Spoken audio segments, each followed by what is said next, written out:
Sup Shredders, my name is Logan aka Spiderhands and welcome to this Reviews, where today we have ourselves a track by X, Lost Music, PAT Louisiana's Finest, and Four Eyes titled Too Much Fire. And if we switch over to here, this track is off of the LP titled About Time. So we're going to listen through this track from start till finish and we're going to hear what you think. Let's go.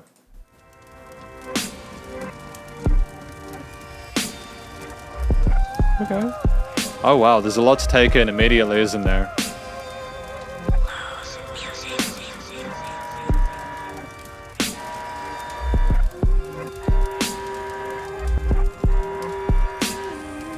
So let's just break down the intro here. We've got the sound of fire burning, some car horns or something like that, that bar, you know, the choir vocals, the nice lady vocals up in the upper range there. What else are we gonna have? Soul food make you pay attention. ADHD in a mission. I just want y'all to see the vision. Too much pepper in the sauce. If you talk, don't drip, close your mouth. Yeah, everybody wanna be a boss. $1 million, no days off. Too much fire. Some of the cleanest production I've heard in a while. Like, it's nice and loud without pumping. You know, the reason I had to turn it down is because I was like, whoa, hang on, if I have left these headphones up for a minute. And in a genre like hip hop and rap, it's helpful, especially if you want it to resonate on any kind of sound system, you know? The vocals have been double tracked as well. They're nice and resonant within the mix without being obnoxious. It's fantastic. For you, used to dance to the pots and pans until the grease pop. Lowe's gon' wash your hands, it's time to eat now. That's what I'm talking about, let's put the sweet out. Kitchen on fire, presented by the meat mouth. Unk on the pig, gotta call him Peely Wee Straw. Flirting with some whopping, coughing on that Kumar. Couple red cups and a paper plate, po' boy. Eating like we eat, man, you ain't hearing no noise. Broken.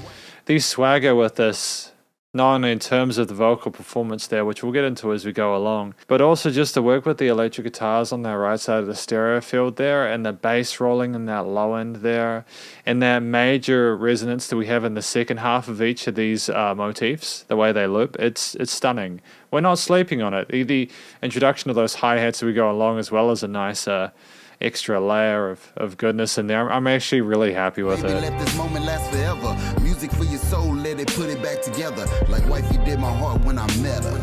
One fist in the air and a pistol on the side. Had to open up the verse and let it ride. Since dying ain't an option for the night. Raw paper and a 7 at 11:11. With a higher state of mind synchronized with the heavens. Yo, catch me. Highest state of mind synchronized with the heavens. I like lyrics like that, along with the fact that he's talking about his wife healing his heart and stuff like that. There's a vulnerability there, but there's also a sense of confidence, like it's deserved the success. You know, we're getting somewhere. There's just too much fire going on there. We're making too many gains. I dig it. It's like a positive appreciation and self-awareness there is coming through in the music. And I think that's where we have that major turn harmonically within the motif in that second half. It's stunning, man. It's really dope. Soul food make you pay attention. ADHD in a mission. I just want y'all to see the vision. Too much pepper in the sauce. If you talk, don't drip, close your mouth. Yeah, everybody wanna be a boss. $1 million, no days off. Too much. Let's just take a step back to appreciate how slick that hook is as well. Going from the rapping to the clean vocals and then adding that extra harmony on top there with the near falsetto there is gorgeous, dude. I mean, it's pumping, but it's not breathing. Again, the limiting compression on the mastering chain is splendid. Okay, we got the whispering as well. With the attitude, Radishin Rick Rude. We simply not the same, cause I spit truth. Tapping pockets in the game just to get food. Say you wanna pop smoke, but you can't. Woo! Man, go ahead, check the speaker. Please believe her, you don't want my feedback to greet you. Mama, see her rubbing both eyes quick together just to be a mojado. Caliente for my Peter, Mr. Fireman, fire spitter. And it's not just the fact that we can rap, there's this attitude there, this persona, this character, this charisma. You know, these are not rappers or musicians. It's definitely not their first time on the mic. They are so confident, they know how to emote and display themselves almost like so effortlessly. You can kind of imagine the kind of person they are. It's so believable. It makes you want to hear more. Fire burner, call me Fire Marshall Bill. I'm your fire learner, about to learn you something good. Become a top burner, show you how you turn ice to stone. Bunsen burner, that's a hot rock. Give me the beat without a stop clock. Nice use of repeaters as well. With no hot block, 6 billion Celsius, more than a hot spot. Stepping in my kitchen, my oven will get you clocked out. Too much fire in the kitchen. Okay. Soul food, make you pay attention. ADHD in a mission. I just want y'all to see the vision. Too much pepper in the sauce. If you talk, don't drip, close your mouth. Yeah, everybody wanna be a boss. $1 million, no days off. Too much fire for you.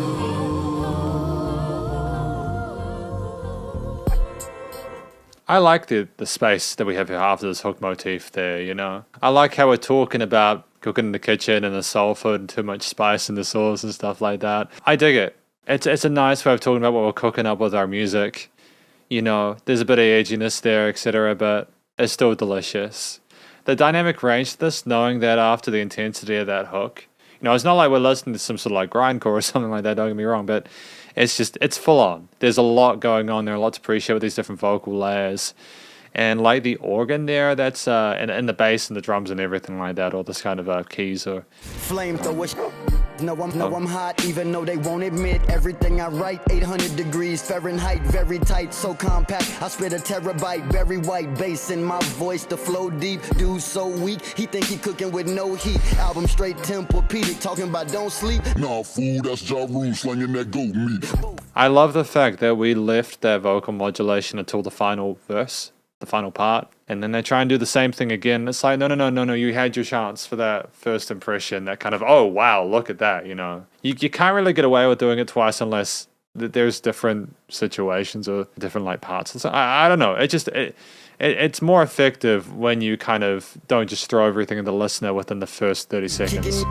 At the same time, cause anybody could rap, but see they can't rhyme with that 4 eyes design off of the grapevine. Shortest distance between 2 points is a straight line. Hey, I'm burning up 3rd degree for a long blaze. Did you check that dough for heat on that backdraft for ladder 49? We fortified, horrified when Johnny Blaze is going for a ride. Cauterized slice just like a lightsaber wound, making room, regeneration after the baby boom. Crazy tune, musical madness for a savage. Substandard dirt smokers below the average. Ass backwards, whack rappers are straight clown shoes. Ultra Beast United, we make the ground move. Stampedes running the game, who ain't got nothing? Every verse I drop a box of stovetop stuffing. Too much. The wordplay, man. The creativity there, the imagery of like the ground moving, for example, the kitchen, the fire and the 800 degrees Fahrenheit and everything like that, the connection between the different rappers involved in their verses and trying to create that chemistry between them. In the kitchen, soul food, make you pay attention. ADHD in a mission.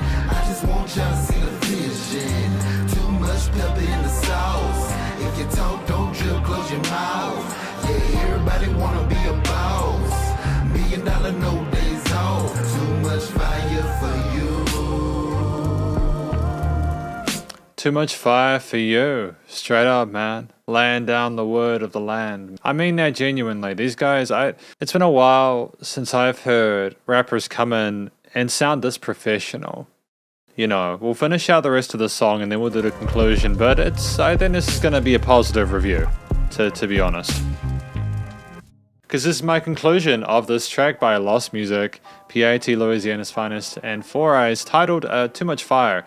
Again, I'm not here to say nice things about the musicians that I review. I think the song, you know, as I've mentioned throughout this review, is about a group of people who are very confident in their abilities as rappers. They're creating music that, you know, is straight fire, and they're happy to tell people about it. They're self-aware. I think, more importantly, they're aware that it might just be too much for people, you know, to take, you know. And it's part and parcel with the rap and hip-hop genre.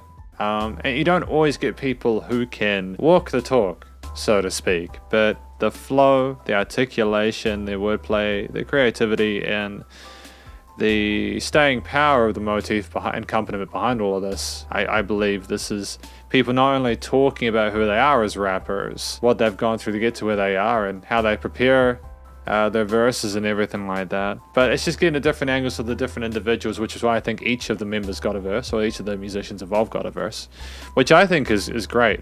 It always saddens me when I hear tracks within this genre and there's like 2 verses of one musician and then there's just like a half verse of another, and it's like, you know, even if they're a feature, you know, like, why not at least like just have them have the chorus then or something, and you can do all the verses. You know, having someone do all the choruses and 2 of the verses just has, it just seems like a shame to me, especially when you can get these different perspectives from different musicians. And I like it. You know, they had slightly different ways of rapping, but they were also stylistically cohesive. What I do know is obviously that the flow, the characterization between them, I think they exemplified themselves well. I was never put off or affronted by any of it. I think that's important because, you know, even if you're a massive fan of this type of music and you sort of subscribe to a lot of stuff that they're talking about, first impressions are incredibly important. The rhythm of the different flows and bars that we had throughout this track, alongside the clarity of the vocals, both in terms of the recording and like the way they actually rap and deliver the lines. You know, we vary the pacing of it a little bit. There's a bit of vocal modulation like in the last verse occasionally, but the power of it outside of the repeaters as well, which fill up the space a little bit when we need to sort of change things up in the second half of it. The power of this music resides in, again, the personality of each of the musicians. Having a different verse, you don't become like kind of disinterested. Even if you don't necessarily like the verse from one person, you have 2 others to listen to and to look forward to, and I appreciate that. I think it's very considerate, and I hope to hear a lot more hip-hop like this in future, because while I don't necessarily mind someone carrying a track by themselves, variety is good, as long as everyone involved is up to the task, and that's of course the risk that you work with having collaborations. But luckily for us, all 3 members here did a fantastic job. And yeah, it was good to get to know them a little better. It makes me want to hear more from them, and I think, again, that is a successful first impression, if from the lyrics and the rapping alone. The clean vocals as well, and the chorus sections were confident and comfortable, and they had this kind of, yeah, no, you know you're here, you know you're listening to this, you know we know what we're talking about kind of groove, and I really dig that. Again, it's off-putting when I listen to people who talk of a confidence that they cannot justify, and I do not believe this was the case here. The motif, the musical sort of idea, and the structure that accompanied it, you know, you had one main concept here where you worked between 1 or 2 different bass notes, but the power more in the layering and arrangement of these different elements here. You had, you had a lot of different instruments here. You had little guitar parts and the electric bass and the drums and the organ thing going on here, and it's not just these various instruments and when they came in and when they decided to step off a little bit and allowing space occasionally for there to be a perceived difference in loudness and dynamic range.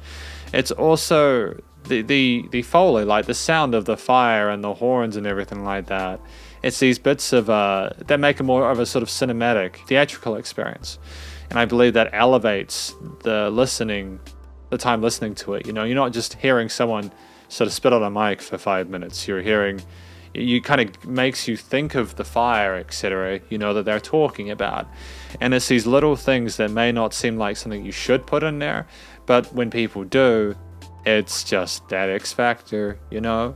Except, I suppose, it would have been just as good with or without that Foley. That said, we didn't necessarily have a lot of complexity to particular individual instruments. But again, the power of arrangements and compositions like this is that if you know the strength of the various instruments that you're working with, what you can do is get them to do a thing like that 8th note groove with the drums, and then those little hi-hat bits that we had occasionally where like we knew we just needed a bit of high-end accenting going on there in the frequency spectrum, and the hi-hats were the thing for it.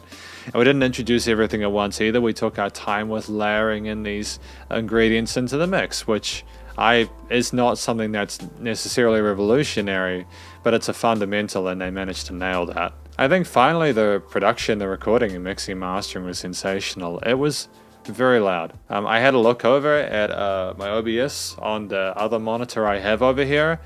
It's one of the few situations where I see the desktop audio, which is like the output for the song I'm listening to, go right into the red. So this is a loud track, and that's not a bad thing. It's one of the few situations where I've had music this loud come through that is nonetheless worth listening to, because it was not only the quality of the vocal recordings, but also the quality and the caliber of the different other instruments in the mix, like the tone of the guitars and the way they were EQ'd and stacked alongside the bass and the drums and everything else, and those key parts. And also the panning and effects chains, and applied to like the Foley bits and all these other beautiful things. And I say beautiful, it's a weird thing because I don't usually associate the words beautiful with a lot of the hip hop and rap I listen to, because a lot of it is kind of brutal, or it's kind of smooth, or it's kind of sexy or whatever. But it was kind of, in a weird way, it was kind of gorgeous, because you had like these reverse takes of some synth parts in those verse parts, and I can just imagine as an instrumental it would kind of sound sort of cyberpunkish, kind of like futuristic, and it's just a really interesting turn harmonically to go through. And it loops so well into itself, but they aren't typically two chords that would go together. And to know how to get the instruments to not only behave well and layer onto each other and amalgamate like that, but to also mix them so they're so well glued, and the mix itself is impressive. Again, if it sounds like I'm being overly positive, I'm not. I'm just talking about the stuff that I enjoyed, and this is part of the conclusion. I think that again, I mentioned that it was a loud track, so you know that you got to a few stages of compression and then the limiting going on here. Despite some of the synthetic parts that we had within this final master, I don't necessarily feel like it was a kind of contemporary sound. It was almost had that kind of old school kind of vibe to it from like the 90s and 2000s that I was familiar with sort of growing up, and I love it for that, because I think that if you'd stuck it like a sort of like a more common 808 or some kind of cutish, like there's limits to what you can necessarily push into a song like this instrumentally. And it was just, as a final note, great that we not only managed to make it nice and loud and allow for breathing room for the instruments and not crush the dynamic range, but also we didn't screw up the coloration of it. It's a very complete sounding song, and I'm very happy with what I've heard today from Lost Music. PAT, Louisiana's finest in 4 Eyes with Too Much Fire. But thank you for watching this review, and I hopefully you enjoyed it. If you did, please do go and show these artists, musicians, and some love via their various social medias, and I think they've got a website you can check this stuff out at. And stay cool and stay safe, and please remember to support your local musicians and artists at this point in time, as they need the help more than ever with all the crazy stuff going on in the world. And I'll catch you in the next review. Spartans out.